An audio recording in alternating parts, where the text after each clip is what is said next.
Hello, this is Simon Brew.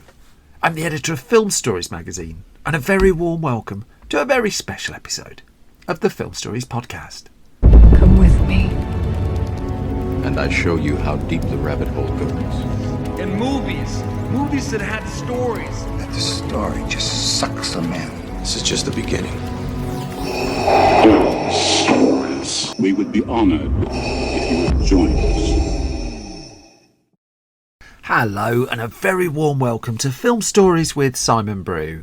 I am Simon Brew, as always. It's all you need to know about me. The aim of the podcast, though, well, I'm here to talk of the stories of films, and I tend to talk about development stories, production stories, marketing stories, release stories, all the ingredients really that go towards making the films that we know and sometimes love. Just that, the films that we know and sometimes love. The films I tend to cover on this podcast lean towards the mainstream more than anything. They're films I'm interested in or invested in to some degree. I try not to do snark. I try not to punch down. This podcast is a celebration of cinema and a real appreciation of the fact that it's really, really hard to make a film.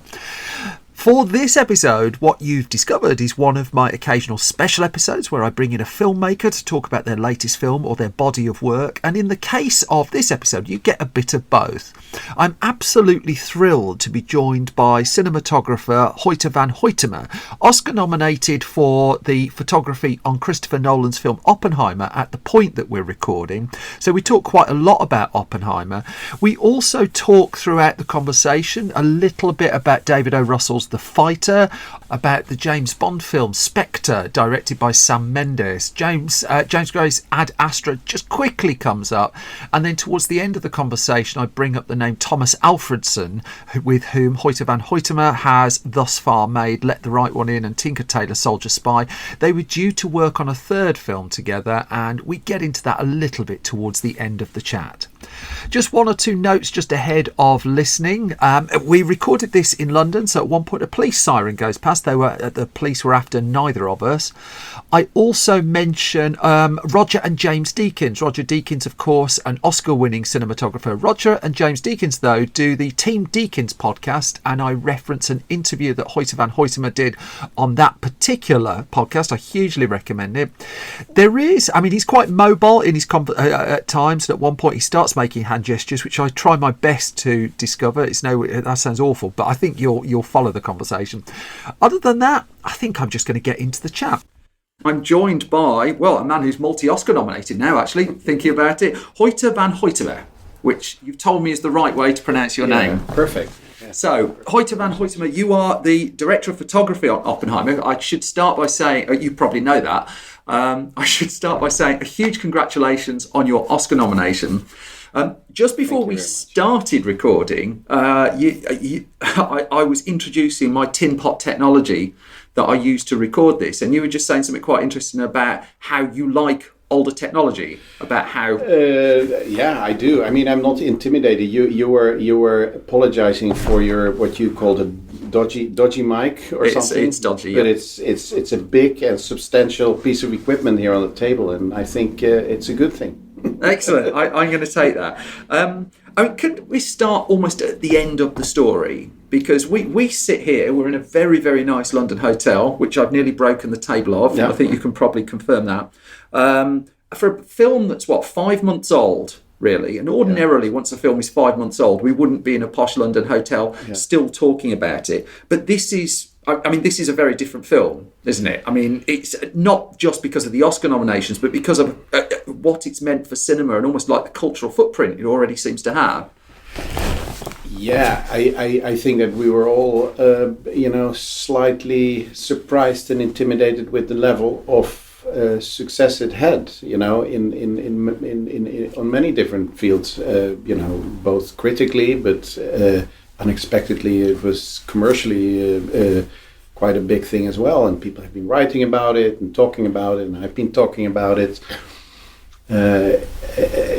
It's amazing, and we can only be extremely grateful for it. But no, it wasn't anything that sort of came very expected. Yeah, but you use the word intimidated. Is it a bit uncomfortable, just like the sheer glare of it? I mean, uncomfortable is maybe not the right word. You know, I mean, right now it's a little intimidating in terms of award season. So we are all, rehashing, and we have to all start talking about something that we have stopped talking about for a long time, and that we're kind of done with. And now we're sort of stirring everything up again. No, but listen, in perspective, this is of course all fantastic, and if you start a film like this, and if you work on a film like this with this kind of subject matter and that kind of sort of gravitas of the subject itself and of the script, the biggest dream you have, and the biggest wish you have is that people are going to see it and going to reflect over it, and that you can at least contribute something in order to spread it out as much as possible. And I guess we did something a little bit right, and I guess that we got what we sort of wanted and invested our passion in. So I mean, you said there that you'd almost come out of it and you find yourself going back in. One of the questions I'm going to ask you a bit further down the line is, if I look at your list of credits, you're not someone who takes 3 jobs a year. Absolutely not. I don't have the stamina. Or the mind, or I don't have the brilliance or the in order to do films back to back. I always need a little bit of a break in between. Yeah. And I always, I'm pretty specific with the work I do, and I would never take a script just sort of as a as an in-between thing that I think I can do adequate cinematography. I always feel that I really have to be interested in the subject matter, or that I really have to vibe nicely with the director. Yeah, it's very important for me that chemistry between the director is very important, and therefore you see I tend to work with the same directors more times as well, which I really like. I always like that idea that you can use your previous films as prep for your next film. Yeah. So, I mean, the first film you did with Christopher Nolan, of course, was Interstellar. Again, you're preempting my questions here. This is great. But I was listening to an interview you gave when you were when you worked on Interstellar, and you talked about when you work with the director for the first time, you're kind of stepping into the unknown. You don't actually know 3 months down the line you're going to still be friends or get on. I just wonder, 3-4 films down the line, this is number 4, obviously, with Christopher Nolan, what changes? What in terms of like the nerdy detail of a day-to-day changes from the person who was shooting Interstellar to the person who was shooting Oppenheimer? I mean, one of the main thing that changes is that you don't have to waste time anymore in order to sort of throw in reference frames, right? Right. When you start working with somebody, it's there's always this period in which you're showing a lot of things to the other person. You're showing, like, I don't know, photography, paintings, music. You just want to sort of make sure that on a taste level and on a sort of reference level, you kind of connect, and you kind of, you can, throw something out of photography, and you can read somebody's reaction, and you can talk about it, etc., etc. But after you've done 4 films together, you know very much sort of the sphere of in which somebody is maneuvering. You know somebody more on a sort of an intuitive and on taste level. And with a new film, that's always a thing. That's always like a new relationship. It's very exciting in many ways, but at the same time, you're always poking and feeling and testing grounds and so on. Yeah. And that sort of that sort of changes over the years. It's you can very often. I mean, you can often kind of compare that to relationships. For instance, they're the first months, they're very exciting. You're all the time. You have nerves, but later, when you know each other very long, you can spend days with each other without even saying something or speaking words, and you start answering questions in conjunction, But at the same time, a special love has also deepened. You can speak for somebody, and somebody can speak for you. Now, I wouldn't necessarily want to speak for Chris at all, but what I do want to say is that you're creating a sort of a shortcut and a shorthand, and it's very nice to then do a film like Oppenheimer because we have sort of cut through the bullshit already prior, and I just have the feeling that it's for me it's somehow much easier to approach what otherwise would be a very technical job in a much more sort of intuitive way, and lesser nerves and lesser fear and more relaxed. I was listening to you talk to Roger and James Deakins, actually, and I had no idea of your background of Polish film school, of soap, of supermarkets, and the bit that broke my heart actually was when you spent a summer preparing to shoot someone's graduate film. Oh yeah. And then you were told you couldn't do the film after you put in the work. I just wonder, going back to that person at film school who was battling through against the person now, because you've almost implied Oppenheimer, I'm not trying to put words in your mouth, is kind of a film you can make now. With you and Christopher Nolan, you built the experience, you built the shorthand, only now could you tackle that. I just wonder what the cinematographer then, in your 20s, would have made of now. I would have been my own idol in many ways, I think. I did that, back then, I had heroes as well. I had my heroes. Who were your heroes? Like, for instance, one of my biggest heroes throughout my life has been Robbie Mueller. Yeah. But the funny thing is that the further I get, sort of the better I start understanding him, and I start understanding his process. And I just when I see myself back then, the way you perceive or think about cinematography for me has been such a changing process, and not only throughout the big lines of my career, but from film to film as well. Yeah.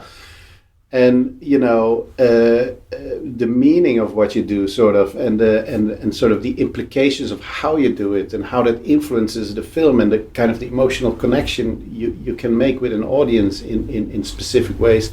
I mean, this changes. And it has evolved in many ways.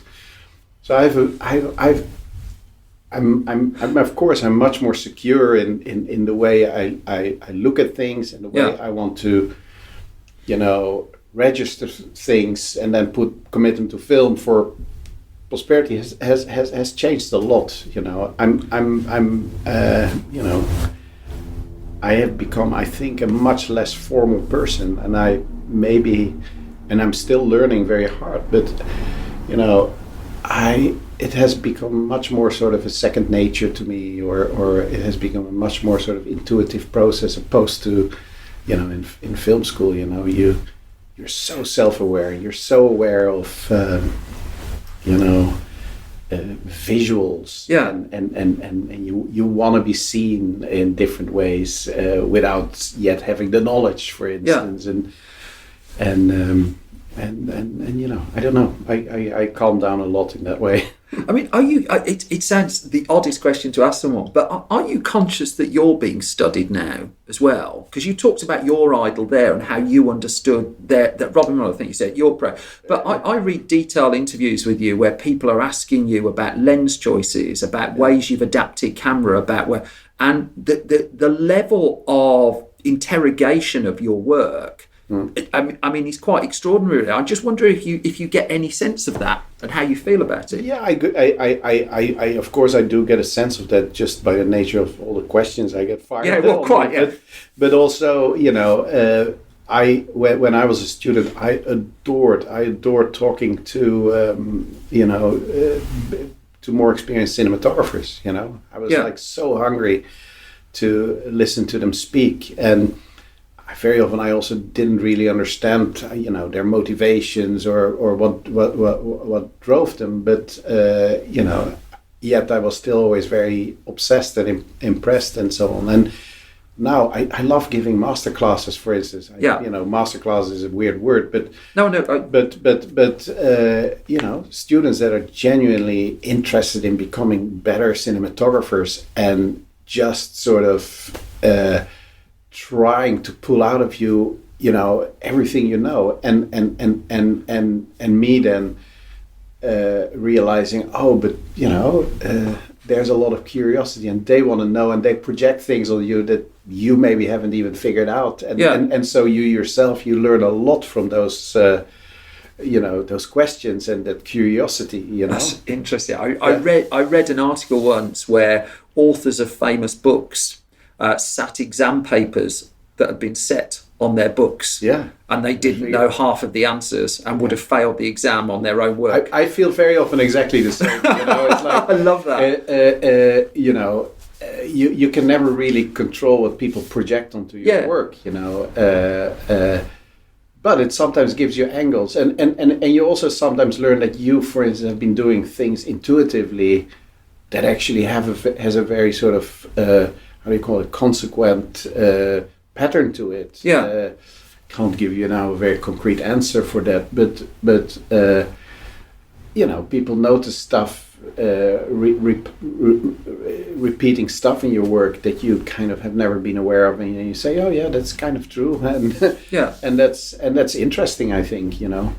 One of the fascinating things I find about stories of Christopher Nolan film sets, and in fact quite a lot of film directors say a similar thing, is when they're actually on the set themselves, they try and make it as small as possible. That you, not just for cutting the noise from the outside, but for instance, Oppenheimer is a single camera shoot, as I understand it. I think it was you who was talking about the camera is the focal point of one of his sets. It's just like everything revolves around the camera. Do you get a sense, I mean, does that work in terms of a working pattern? Do you get a sense of the outside world? Do you get the kind of freedom to explore with almost like the safety blanket of a Christopher Nolan project is so secretive? I mean, I think so. I mean, it's still a job where you wake up in the morning and you drive to a set and have to go to work, and start slowly after drinking a few coffees, and then you get how many coffees do you need in a morning? Let's get to the big question. Well, I'll keep them coming. It's like I drink coffee throughout the whole day, until there's a rep and I realize I drank like 50 cups of coffee. Let me say it like that. I don't drink as much coffee as Chris drinks his tea. Okay. Chris is attached to a drip all day with a tea drip, an Earl Grey drip. I mean, I related to what I just asked though. There was an interview you gave, and I'll credit them, motionpictures.org, and it was when you just made Nope with Jordan Peele. And this is what I mean about the protective cloak. The start of the interview said that you were, quote, speaking for undisclosed reasons from an enormous warehouse in London, and presumably that enormous warehouse is where you're building and experimenting for this film. This is your sample. Presumably that was Oppenheimer at that point. Yeah, that was the wrong assumption. Was that right? Was that there was something else. I think when I was speaking about Nope to a journalist, I think I was working on the a big soccer spot. Oh, okay. Yeah. For the World Championship. Yeah. At an undisclosed location somewhere in London. Still undisclosed. Yeah, I love, I love doing like smaller things in between. That's kind such of as adverts, such as interesting commercials and so on. They are short bursts of real fun work. They are usually a very nice playground for myself and my crew to do some crazy experiments and to play around and keep the technology alive and develop new things. I remember Tony Scott used to do that. Yeah, between a lot of very his much films. so. I mean, Yeah, I think Spy Game came out of him making a load of commercials, just Man on Fire as well. Yeah, but I work, for instance, with a lot of like great feature directors. That sometimes I would never do a feature with them, but it's nice to get to learn to know to work with different directors, or by the way, it's not only directors, but it's also crew members and so on. It's a very nice way to test your own sort of relationship and resilience towards other ways of working and other ways of doing things. It always keeps me fresh, those kind of things. I'm very conscious I sort of asked you a question and then didn't give you much of an opportunity to ask it, where about almost building the film and just the protective sphere of a Christopher Nolan set. So, for instance, you did a James Bond film, again, as you know, you did Spectre. The glare of everything is watching you shoot Spectre, whether you like it or not. Whereas that doesn't happen on a Nolan set. And I just wonder about the smallness again and why that matters. I mean, shooting a film can be a very sort of unglamorous process, and I think that we all kind of love the idea of a film set not being very precious. Yeah. It's and you can allow this kind of unpreciousness and this kind of freedom to move around if you're not under too much scrutiny at the moment. Yeah. Of course, when you put your film together and take it out to the public, everything is very much under scrutiny, and there's multitude of eyes are aimed at it. But as you're working, you try to avoid it as much as possible. You try to pretend that it's just the days at work, and I always like that idea that you're doing it in an atmosphere where you're kind of allowed to fuck up a little bit, and where everybody can kind of make their mistakes, as long as they come from a good place or a good intention, and I've always the feeling that Chris creates that sort of atmosphere, that playground very much, where people can. They work hard, but they can also screw up. So their sort of best part of themselves and most creativity gets unleashed, I think, under those kind of circumstances. So, I mean, going back to the Roger Deakins podcast you did, and you talked about it quite candidly there, that you went to work with David O. Russell, for instance, on The Fighter, and you worked far away from Hollywood so that you could have the freedom to really explore and experiment. But also, it sounded like you were very conscious of, I think around that time, and I only bring it up because you mentioned it in that podcast, a clip of David O. Russell going a bit nuclear on one of his sets. So I just wonder, walking into something like that, where do you have protective armour up that you don't necessarily have now? Yeah, the thing is, you have a lot of protective armor up, and what I learn, or what I've learned, is that going to work with protective armor up is a very uncreative space to be in. I think the most boring work comes from people that are either very afraid to screw up. Or are overtly and obsessively precious about very specific things. So I always have the feeling that before you go to work, you have to shake it off, and you have to sort of skim through the bullshit and skim through the preciousness and just be as open as you can. And that's another thing about being open and being creative that has also something to do with the fact that you don't feel scrutinized on every step. You kind of it's that thing of that concept of spitballing, for instance, right? The old concept of spitballing is that like if you want to come up with something in a room with people, you have to have the feeling that you're allowed to say something stupid, and you have to also sometimes you have to blurt out the stupid in order to come to something that is more interesting. And if you're in a room with people and everybody in the room has the feeling that they only can say, things when they're already percolated and they're already crystallized. It can become a very stagnative process, I think.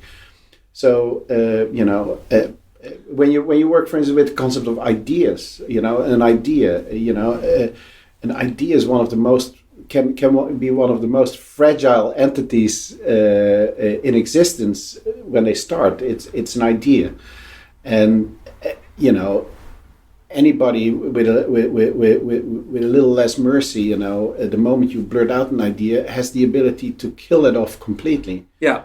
At the snap of a finger. But and that's also very much part of my job. Is like, you come up with an idea, you have to nurture it, you have to sort of water it like a plant, you have to sort of be very careful around it and tread lightly around it.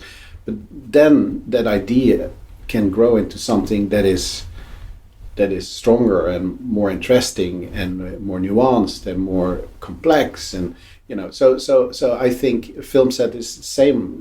It's a lot of people that have ideas, and some are brilliant and some are less brilliant, but they have to sort of have the chance to bloom. I got sent in my first job on a terrible training course in my very early 20s, not related to film in the slightest, and I got told the best working environment is somewhere where someone can give you bad news fast without fear of being absolutely chastised. Yeah. But by the sounds of it, that's kind of what you've got there as well. Yeah, you just also don't want to have the stagnative bullshit. The idea that when you blurt something out stupid, somebody will decapitate you, or will ridicule you, or I notice it very much with my own crew. Everything trickles down very much as well. So if I'd broken one of the cameras that you'd modified particularly for this shoot, you're not going to slaughter me on the spot if I come and tell you. No, people break stuff all the time. Absolutely, yeah. And I only ask this because it's not talked about much. That's all. I'm not implying that you're going to slaughter me in this room. No, and it's not necessarily that people break things all the time. Yeah. But you also you very much with equipment.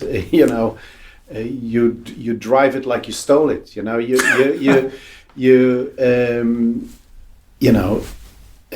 As big and precious everything is, you wanna be respectless with it. You wanna use, for instance, your cameras. You wanna use them like charcoal. Like setting up a sketch on charcoal. It's very much for me like that.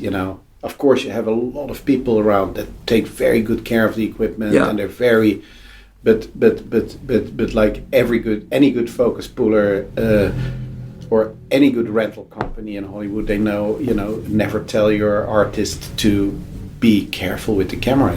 You want to send your equipment out in the world and tell them, do whatever you want with it. Throw it off a mountain, That's the Kubrick way, wasn't it? Just so that you, as the end user of it, don't feel limited whatsoever by technology or weighted down with the technology, or it's the same when you shoot film and magic's happening.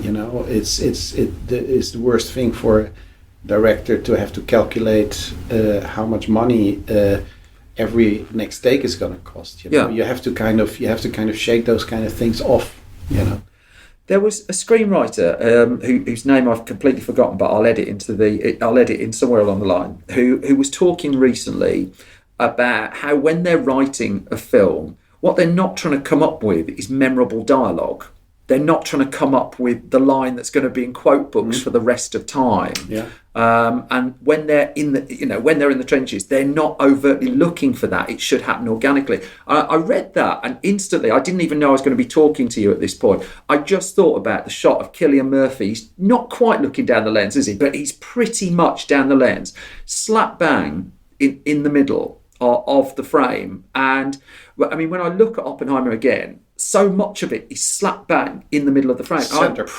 Yeah, I appreciate a part of that is because I've been reading about the IMAX cameras and the fact that you have to reframe in certain ways. But I remember as a kid going to watch Scorsese's Cape Fear, for instance, and nearly jumping out of my skin when Robert De Niro almost broke the rules of cinema and just walked right up to the camera. Yeah. Can you talk about just the fact that, I mean, you're shooting a lot of time human beings with IMAX cameras, but also, as I understand it, you're fairly loose about which camera is right for the moment. I don't understand how you do it. I know it sounds like the most basic and dim question, but I don't get it. I don't understand how I've got to the end of the film and that image is absolutely ingrained on my mind. And I'm just hoping that you've got some insight into why my head is responding that way. Yeah, it's everywhere, that image. It's it's a hard thing to ask me how I did it. You're the Oscar nominee. I think you've got a better shot. But I also think good. For me, cinematography is not about pretty pictures or singular images. Yeah, that's kind of where I was going with the screenwriter analogy. I think that it's the quality of your image plus whatever the audience projects onto it. It's what you're looking at is a very subjective experience that is coming out of watching very specific things that went prior to that. It's like when you get a very specific note at the end of a symphony, it's not the brilliance about that note, but it's where that note is placed and what has led up to that note that makes that specific note stand out or very brilliant. And that's in a way with an image at the end of a film as well. Now, of course, there's some sort of consciousness about it when you do things and the way you sort of distribute yourself dynamically over a film. You work a lot with restraint and you're holding yourself back a lot in order to give power to things that come later, or is how frontal are you, what kind of angle do you shoot. I mean, that doesn't have only implications on the picture at that very time, but it also has implications on how you read the film throughout and how you, for instance, can gain strength towards the end, etc., etc. So it's in a way a long stamina struggle throughout the film, and you kind of have to feel, you kind of have to start hearing the music in order to understand that. So, but do you feel a eureka moment in your work, whether it's like you find a stock of film that you just instantly know, or you've adapted a camera in such a way, or a lens, or a particular shot, and instantly, hang on, that's something special that you. And we're feverishly looking for those kind of things as well. Prior to the film, we were testing endlessly in the beginning, and for instance, a lot of these experiments, they're very technical, and they are there because we want to solve very specific technical solutions, for instance, here and there. But a lot of those experiments, they also result in, you seeing certain things that you in a very intuitive way respond to, and from there on you start developing it. It's like, for instance, the close-up in this film and the proximity of the camera towards the faces. We felt that in order to create a sort of an intimacy, we needed to get the camera closer to the faces, physically closer to the faces, because the moment that you shoot a face closer with a camera more proximate, your depth perception changes a lot, and also physically in a cinema you actually feel the proximity of the camera very much, and that was a challenge with the IMAX camera, of course, because the IMAX camera was originally built for landscape. So then suddenly we start to come up with technical ways to do it. We transformed, for instance, for this one's a 40 and tweaked the close focus of that lens. I was reading that. Those lenses so that suddenly we could do close-ups on a much wider lens. What are you like at home? I mean, do you do much DIY and things like that? Is it? I do. Yeah. I have a. It's not a churlish question. I'm just curious if you've got natural puzzle solving. Yeah, I do. I have a metal workshop in my backyard. Is that right? I have What's your favourite thing you've made in your metal workshop? Oh, well, I made a lot of it's a lot of things. Like some things are a little bit more aesthetical, artsy, kind of abstract things. But then I always build like little contraptions. I build a camera crane. I build lights. I build rigging, weird rigging, construction equipment, and so on. I have a lathe. I have a big industrial CNC machine. I'm very serious about it. Yeah. And I'm constantly, I also love that concept of making, using like mechanics or complex mechanics for, in order to create very intuitive and very abstract ideas, communicate feelings with engineering is a very beautiful thing. I think it's something I'm very excited about. So is it the case that the best cinematographers are a cross between a storyteller and a problem solver? No, like I said in the beginning, I don't know what the best cinematographer is, and I also know that they all work very, very different. I mean, there's amazing cinematographers that that have some sort of an allergy or aversion towards technology and work very poetic and do it with a very big drive and only handle this equipment out of necessity and then angrily try to tweak things around it and make things that are extremely poetic and beautiful. And then you have cinematographers that that are very rigid and conceptual and almost anal. And if I can put this to you then, I mean, I was reading about how you did Dunkirk, because I saw Dunkirk framed two different ways in IMAX, oddly enough, which I didn't appreciate until the second time I see it. I was just like, this feels just very, very tiny bit different. And I found a line, it was IndieWire you spoke to, who talked about how you built special lenses with snorkel attachments so you could get into the cockpit and reorient the camera and find places to put it. And then there's this line that took months of research with Panavision and IMAX just to be able to get what in your head was presumably the shot that you'd identified very early on. So, or the shot, or let's say, let's call it more perspective, the way we wanted to look into this world.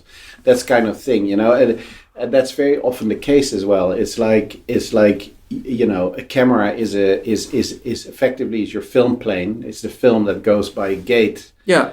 And that defines very much your sort of your resolution and your color depth, etc., etc. But how you project an image onto that gate, that is where you get to the lenses and the objectives, and that inherently brings a lot of limitations. And so we were very much thinking like, well, this is kind of the best way of capturing. Yeah. But now we have to sort of invent how we can, what mechanics we can build in order to be able to capture on this specific medium. And that has been very often is a little bit of our engineering is about, and specific in those cockpits, how a GoPro camera, if you tape it to your forehead and you turn your head left and right, you get this very specific sort of first person point of view, and this nodal point, the pivot of the camera is very much on the axis of the lens itself. And that's of course very difficult if you have a camera that is 3 feet long, because then your nodal point is far from where the lens turns. So looking like a subjective point of view, I'm going to show it, but it will be like that, and it will feel very unnatural to you. But then how can we get to IMAX, we can get a feeling that you're actually getting a very human nodal point of view. So so we built lens relays, which basically would put the camera on the side, on its back, poking upwards. But then instead of a lens pointing upwards, it's a relay system that has a lens bowing like a little snorkel. Yeah.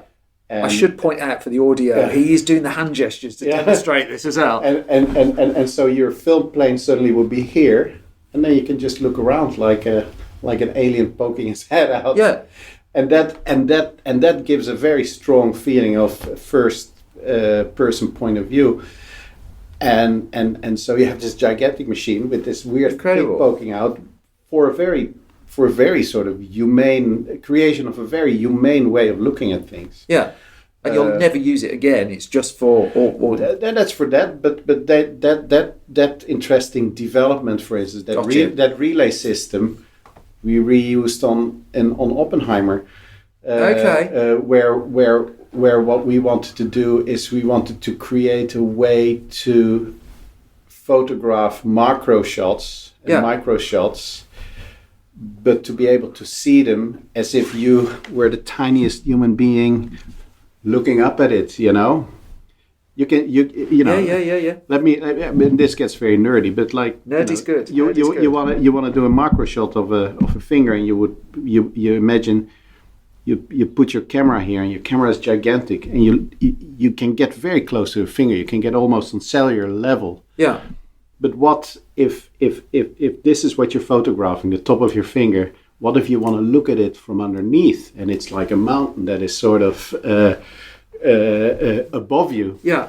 Then you need to create a relay system in which you can actually put an IMAX camera here, but have a lens system that can look right there, right? Your masterclasses must be something. and that's what we built because Andrew Jackson, our a genius visual effects supervisor, and Scott Fisher, our special effects, and they have been working tirelessly for months to create all these science experiments that were brilliant, like rotating ping pong balls, inflating balloons that would light from the inside, and the grin on your face crashing. As you're describing this is just priceless. And fire, smashing through the darkness. But then we also wanted to find ways to photograph that, and so we built that snorkel lens that enabled us to do that. And these are fantastic little science projects that we had to do all the way along. And I'm going to be chucked out of this room soon. I want to track you down to talk about Ad Astra on a separate occasion, because I think that's a fascinating one. I'm just curious, how did you find the way that you work in the middle of the frantic nature of a Bond film? Because as I understand on SPECTRE, I think SPECTRE looks extraordinary, but that was where it sounds like you just didn't have the space, just because if I've got it right, Sam Mendes once told me that it was completed 2-3 days before the film was premiered. And it just sounds whenever I look at the schedule of a Bond film, it starts shooting in January and it's out in October, and that's boggling to me. I'm just wondering, did you find that environment as challenging, as interesting? I did, because I think you're more talking about the sort of the frustration of the post process, and if you do a film and you leave a lot to CGI and so on, the moment you wrap a film, you're very much in the hands of that whole process. And I think that was on Bond, and specifically on SPECTRE, we had a lot of that. But did you have the space? Because the reason I ask it here is you talked about on a Christopher Nolan set, you've got the space, you've got the room, you've got the time to make mistakes. No, but time to make a mistake that's a whole other conversation. Just for clarity, I mean, understood. Oppenheimer shot in 57 days. But you cut a Bond film was 128 days. But also, if I've got it right on Oppenheimer, you sacrificed 30 days. Yeah, I mean, the schedule on forehand. I mean, it's a fast and furious shoot. That's exhausting. What do you drink so much coffee? and it's a very in many ways it's very focused. Yeah. But it's speedy. But as we spoke in the beginning, something that you can only do, on adrenaline, and you have to be. A lot of decisions you make, they have to be intuitive, as well as. We watch dailies all the time. Yeah. We every night after shooting, we project our dailies, and we project them on analog film. So everybody is there.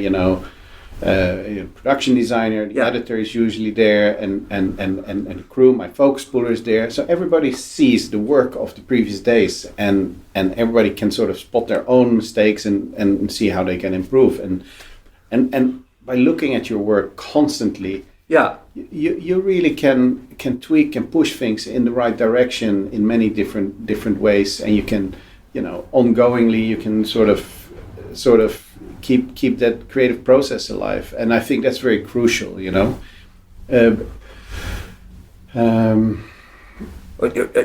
I can ask one last thing before I forcibly ejected, is there a further fit? As I read that. When you were going to do Interstellar, at first you couldn't do it because you were doing another film with Tomas Aldredson that didn't come to pass. Are we going to see a reunion of you two at some point? He's a very dear friend, and it's always one of my dreams to do another film with him.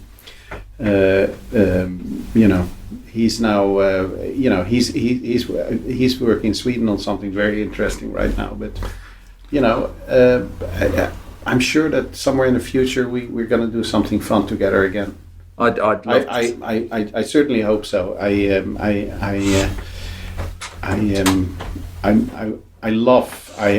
love and always loved our process together.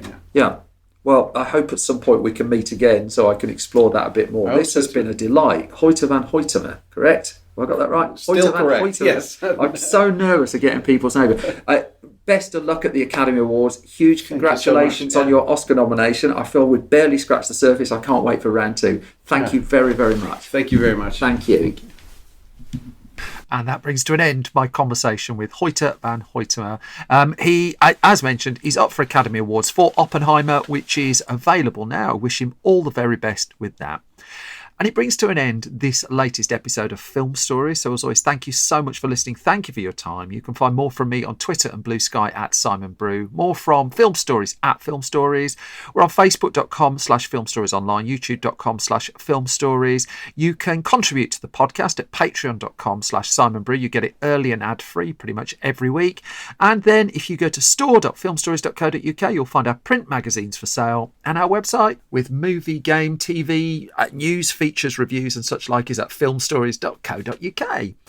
But I think that will do, won't it? Thank you again for your time. Thank you for listening. I'll be back soon with your regular episode of Film Stories. Until then, you all stay safe, look after yourselves, and bye-bye.